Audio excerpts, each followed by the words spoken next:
में एक मरतबा हजरत खिजर अलैहिस्सलाम हाजिरी देते थे। तुम लोग बहुत अगर इधर इलाके में रहे और गाजी बाबा के अगर यहाँ नहीं गया तो मैं समझूंगा उसने कुछ भी नहीं किया। एक मरतबा तो जरूर हाजिरी देना। जब भी निकलो ना, गाजी बाबा अस्सलाम वालेकुम, अस्सलाम वालेकुम। यार मांग के तो देखो दिल से, क्या नहीं मिलता, सब कुछ मिलता, लेकिन मांगने वाला चाहिए। समझ रहे? तो हम मजारों पर जाते इसलिए ताकि हमारी दुआएं कबूल हो जाए, अल्लाह वालों के पास जाते। मगर सुनो, ये भी सुन लो, मजार पर मर्दों का जाना जायज है, औरतों का जाना जायज नहीं है। अब औरतों को बड़ा बुरा लगता होगा कि ये मौलाना कौन आ गया कि मजार पे से रोक दिया। बेटा मैं नहीं रोक रहा हूं, शरीयत रोक रही है। मैं तो सिर्फ बता रहा हूं, मजार शरीफ पर अहनाफ के नजदीक औरतों का जाना जायज नहीं। मगर कौन ज्यादा जा रहा? बोलो, औरतें ज्यादा। तुम तो गए मक्का काटने और ये अगरबत्ती लिए घूम रही, 7-7, 8-8, 10-10 जुमेरातें कर रही है। इसका जादू ही नहीं कटता। यार एक बात मेरी समझ में नहीं आ रही, जिस मजार शरीफ पे देखो हजरत, कितनी औरतें, सब पे किसी पे जिन, किसी पे भूत, किसी पर अब वो कबड्डी काट रही है, दुपट्टे बांध लिए, कोई पेड़ पे लटकी पड़ी है, कोई कहीं कूदी फांदी फिर रही। सबसे हिंदुस्तान में सबसे ज्यादा जिन्नात इन्हीं औरतों पे। मुश्किल से अगर मजार पे ना 100 औरतें कूद रही हैं, नाच रही हैं, मुश्किल से 5 होंगी जिन पे कुछ होगा और 95 खाली ढचोकला है। हिंदुस्तान के जिन्नात इन औरतों को इतना कोसते होंगे, कहते होंगे कम बखत का घर नहीं देखा मगर बदनाम करके रख दिया। बदनाम करके रख दिया। जिन्नात हैं कहां? अब मैं तुम्हें पता बताऊं, एड्रेस बताऊं जिन्नात का, बताऊं? सुनना चाह रहे हो या डर रहे हो? जिन्नात है कहां? बताइए। बिस्मिल्लाहिर्रहमानिर्रहीम। वइज़ क़ाल रब्बुका लिल मलाइकति इन्नी जाइलुन फिल अर्दि खलीफा।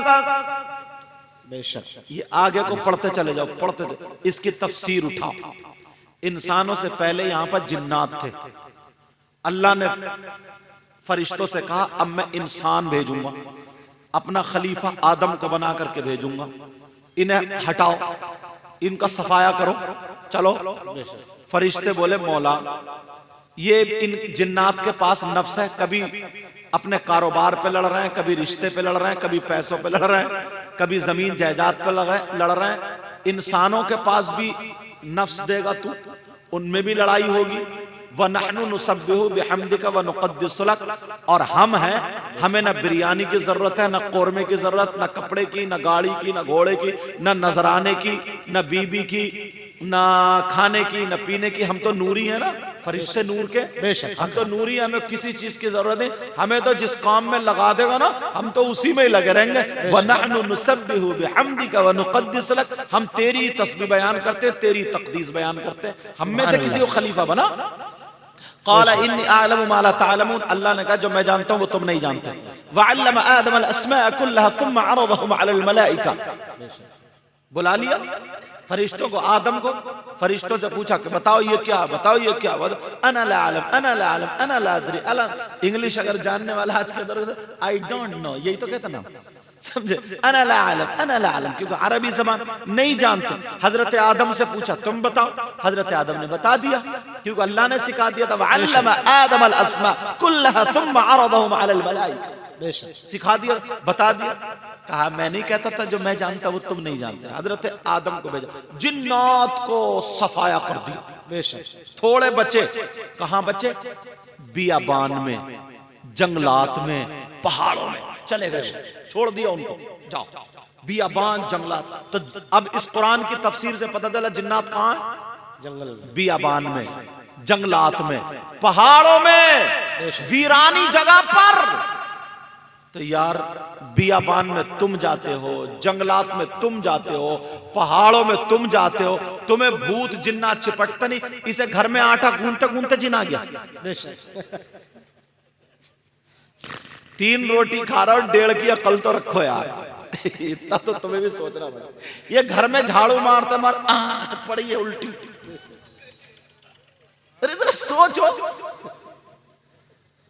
तुम इतने भागे फिर रहे हो और बात तो इतनी बड़ी कमबख्त है।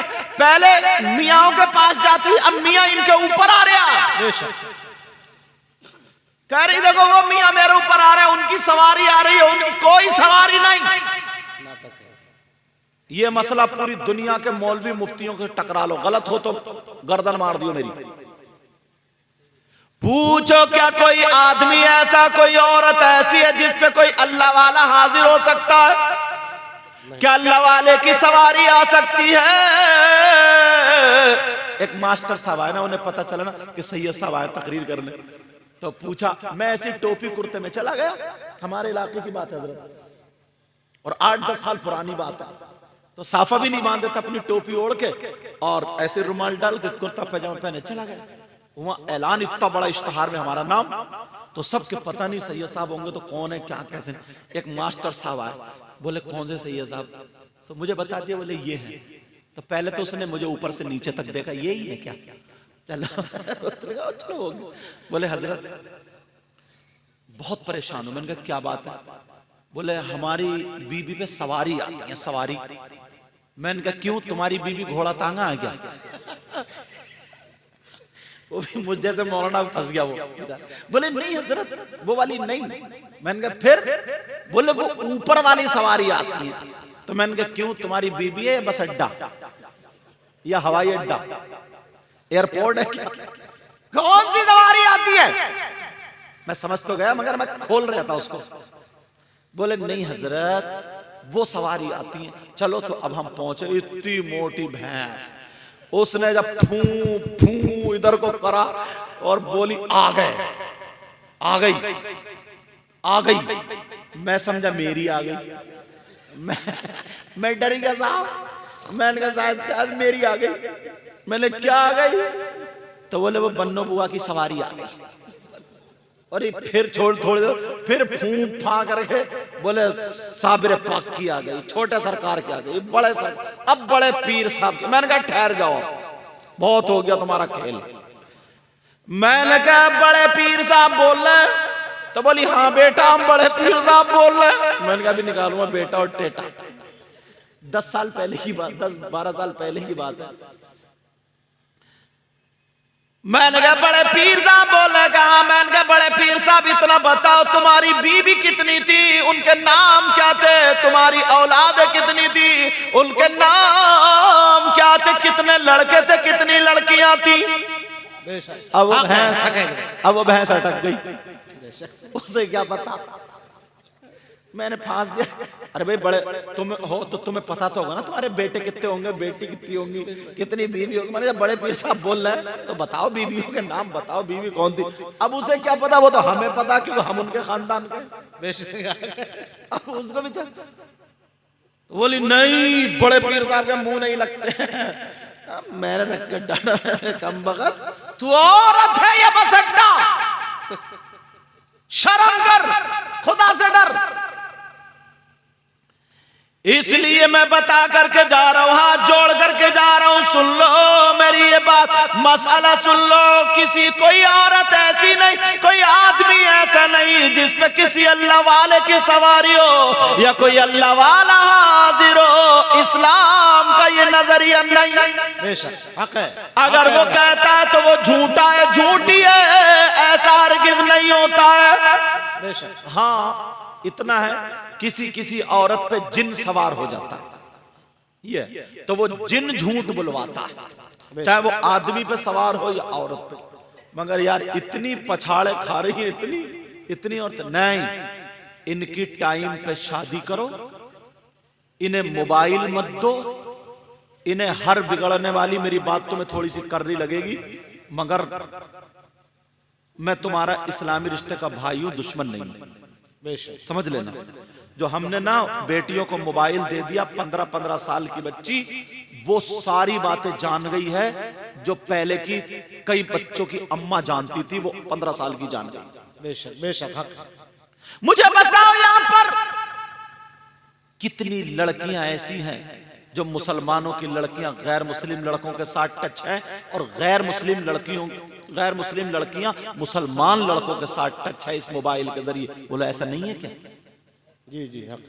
मोटरसाइकिलों पे जो शाम को घुमा रहे हैं, बियर पी रहे हैं, चाउमीन खा रहे हैं, बर्गर खा रहे हैं, पिज्जा खा रहे हैं, क्या क्या पी रहे हैं, कोल्ड ड्रिंक वगैरह खा रहे हैं, पी रहे हैं। अम्मा को पता नहीं है मेरी बेटी का, तू तो मुसलमान है ना। मालूम है कैसे हालात? एक हदीस सुना दूं जी माँ बाप के लिए। जी जी जी। क़ाल क़ाल रसूलुल्लाह सल्लल्लाहु तआला अलैहि वसल्लम सलासा ला यदखुलूनल जन्नह अला कुल्लि वालिदैहि व दयूस व रजुलतुन निसा। बेशक सुभान अल्लाह। मैं कोई भी बात कच्ची कह के नहीं जाऊंगा। कमेटी वालों ने बुलाया मोहब्बत से, तो सारी बातें पक्की कह के जाऊंगा, या तो कुरान से हवाला दूंगा या हदीस से। मैं छोड़ूंगा ही नहीं कोई कच्ची बात। कल को कोई कहे कि साहब ऐसा हुआ वैसा हुआ, मैं तो साथ में हदीस भी पढ़ रहा हूं, गलत हो तो पकड़ लो। जिसका बाप जिंदा वो हरामी कैसा? समझ रहे मेरी बात? लेकिन अब सुनो, नबी फरमाते मेरी उम्मत में, ओ मेरी बहनों सुन लो, भाइयों सुन लो, नबी फरमाते मेरी उम्मत में 3 किस्म के लोग जन्नत में नहीं जाएंगे। बेशक। कहां नहीं जाएंगे बोलो? जन्नत में